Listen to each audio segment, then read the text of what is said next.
Bonjour, Alexandre Tessier de Prograin. Je suis ici à Saint-Césaire en compagnie de Laurent Rochat de ferme Bertrand Rochat. Laurent est avec moi aujourd'hui pour venir nous expliquer les points clés pour réussir un nettoyage de batteuse dans le soya. Donc Laurent, par quoi qu'on commence pour bien débuter notre nettoyage? Pour commencer, on va commencer par ouvrir le toit de la batteuse pour pouvoir rentrer dans la benne pour souffler les grains indésirables et ouvrir le tuyau aussi pour faire un bon nettoyage. Par la suite, nous allons aller après au feeder de la batteuse.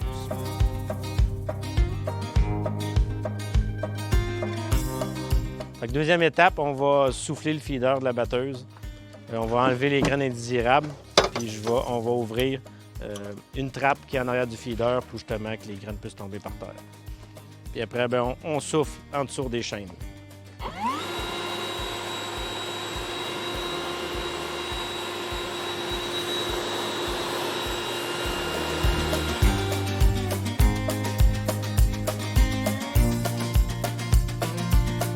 Pour continuer la deuxième étape, on nettoie tout ce qui est en avant des passes de la batteuse.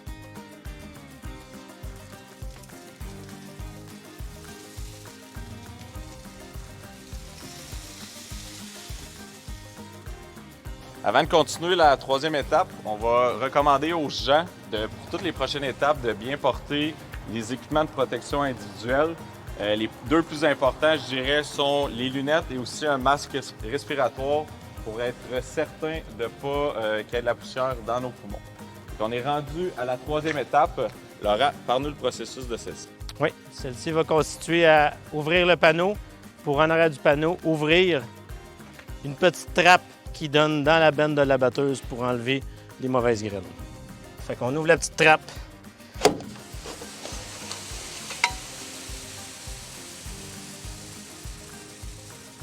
Ce qui coule d'ici, c'est vraiment le surplus de la vis de vidange qu'on veut enlever pour bien nettoyer. OK, on enlève le surplus avec les mains là, parce que rien qu'avec le vent, il va manquer un petit peu. Par la suite, on va aller ouvrir les trappes de vis de nettoyage qui amènent le grain à la trémie.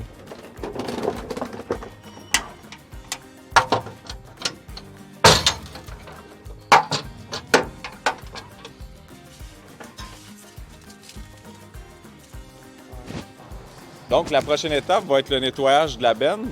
Je vois que c'est quand même une bonne hauteur. Je ne serai pas trop sur les hauteurs, que je vais te laisser monter et aller nous montrer ça. Parfait, chacun son métier.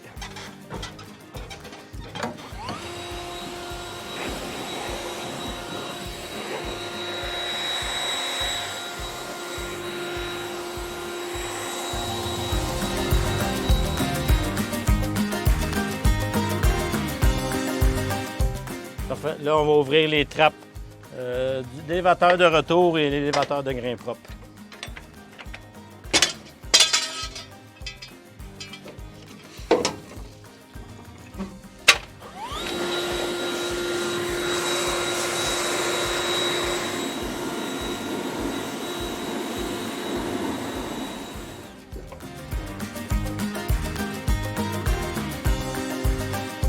Bon, on est rendu dans la cabine de la batteuse. Est-ce que c'est déjà le moment de retourner battre du soya? Ben non, il y a encore une étape à faire, c'est de partir la batteuse pour être sûr que tous les grains soient tombés.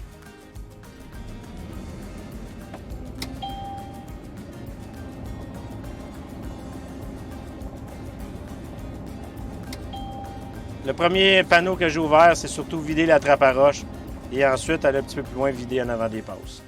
Maintenant, dernier coup de souffleur avant de tout refermer les trappes.